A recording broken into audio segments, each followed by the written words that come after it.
Baik adik-adik, selamat bertemu kembali. Pembahasan kita kali ini masih tentang dualisme cahaya, ya. Dan yang akan kita bahas pada kesempatan kali ini adalah tentang hipotesis de Broglie. Kalau pada beberapa video sebelumnya kita sudah mempelajari tentang pembuktian bahwa cahaya memiliki sifat sebagai sebuah partikel, dimulai dari hipotesis kuantum Planck, kemudian dilanjutkan ke percobaan efek fotolistrik yang dijelaskan oleh Albert Einstein, kemudian diperkuat lagi oleh temuan dari Compton melalui percobaan yang dikenal sebagai efek Compton.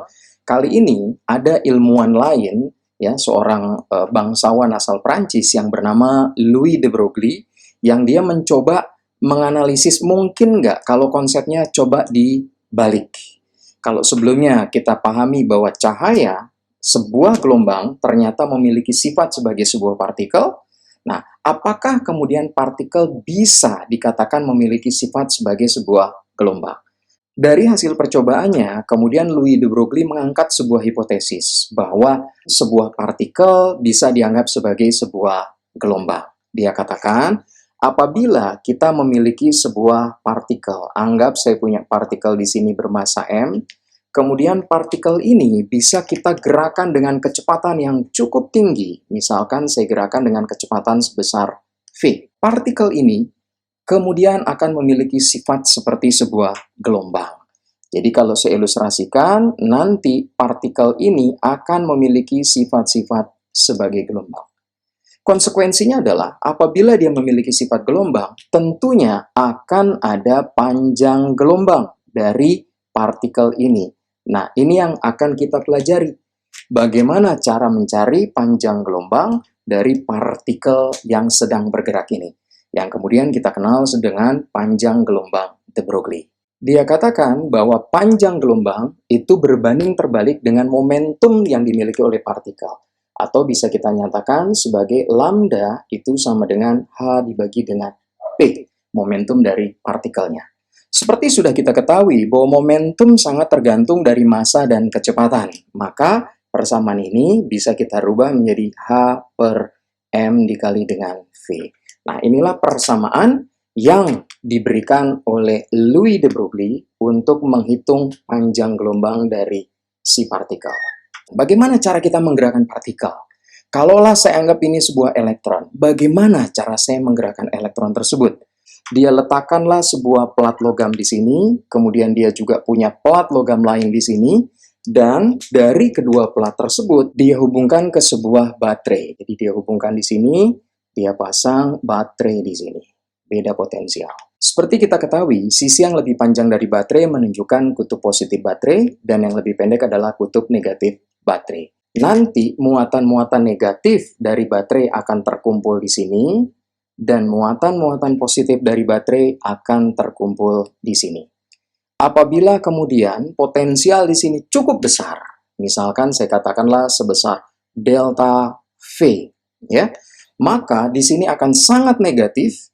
Elektron itu negatif, negatif dengan negatif tolak-menolak, dan di sini akan sangat positif. Elektron itu negatif dengan positif tarik-menarik. Elektron ditolak oleh keping negatif, ditarik oleh keping positif, akan meluncur menuju ke arah keping positif. De Broglie mengatakan bahwa lambda pun bisa kalian hitung dari persamaan H dibagi dengan akar dari 2 dikali dengan M dikali dengan Q dikali dengan beda potensialnya. Nah, ini persamaan kedua yang bisa kalian pergunakan. Bagaimana cara kita memilihnya? Tentunya tergantung dari data yang kita miliki.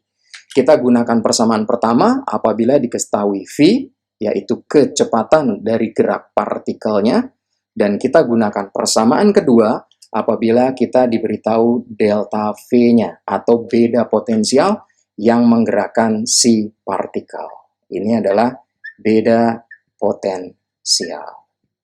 Oke, kecepatan bersatuan meter per detik, beda potensial bersatuan volt. Nah, untuk lebih memahami, kita coba lihat contoh soal berikut. Massa elektron diberitahu adalah 9 dikali 10 berpangkat minus 31 kg, kemudian sedang bergerak dengan kecepatan sebesar V-nya 1,1 dikali 10 berpangkat 7 meter per detik. Berapakah lambda elektron ini? Karena kita punya data massa dan kecepatan, kita bisa gunakan persamaan pertama yang diberikan oleh Louis de Broglie. bahwa lambda sama dengan H per MV. Panjang gelombang sama dengan H per MV.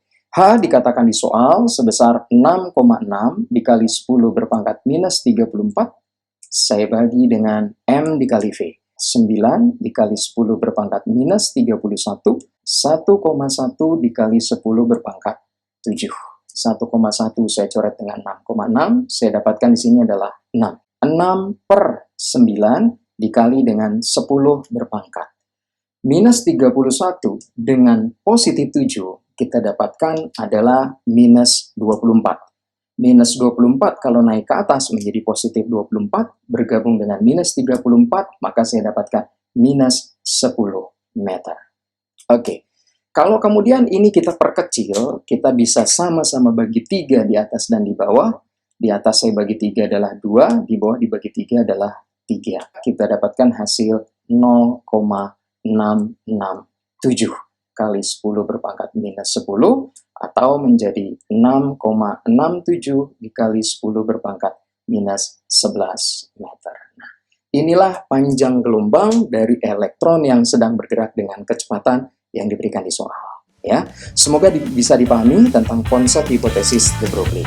Terima kasih.